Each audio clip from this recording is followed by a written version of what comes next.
त्रिभुज यानी कि ट्रायंगल।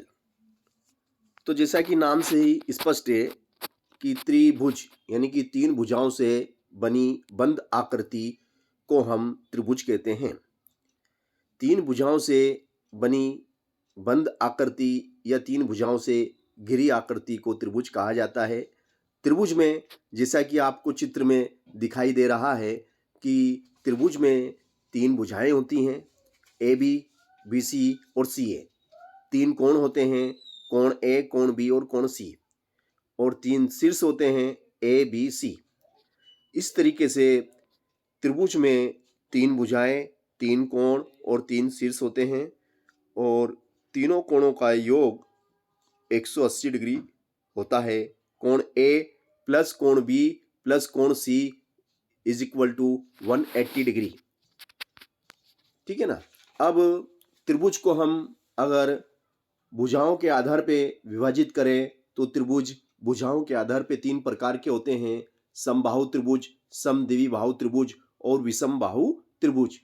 और यदि त्रिभुजों को कोणों के आधार पर अगर हम विभाजित करते हैं तो त्रिभुज तीन प्रकार के होते हैं: समकोण त्रिभुज, न्यून कोण त्रिभुज और अधिक कोण त्रिभुज।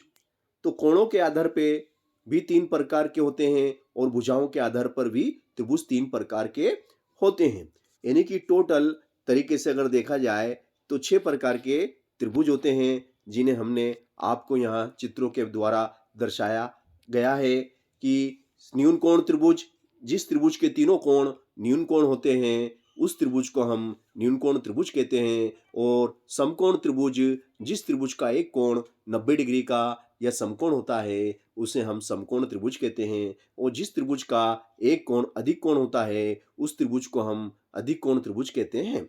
समबाहु त्रिभुज, जिस त्रिभुज की तीनों भुजाएं समान लंबाई की होती है उस त्रिभुज को हम समबाहु त्रिभुज कहते हैं। और जिस त्रिभुज की केवल दो भुजाओं की लंबाइयां समान होती है किंतु तीसरी भुजा की लंबाई भिन्न होती है, अलग होती है, तो ऐसे त्रिभुज को समद्विबाहु त्रिभुज कहा जाता है। और जिस त्रिभुज की तीनों भुजाएं असमान होती है, अलग अलग लंबाई की होती है, अलग अलग माप की होती है, ऐसे त्रिभुज को विषमबाहु त्रिभुज कहा जाता है।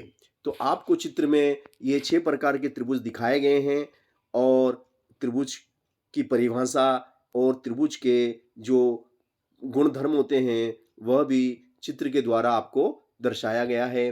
तो इस तरीके से हमने आपको त्रिभुज की समस्त जानकारी उपलब्ध कर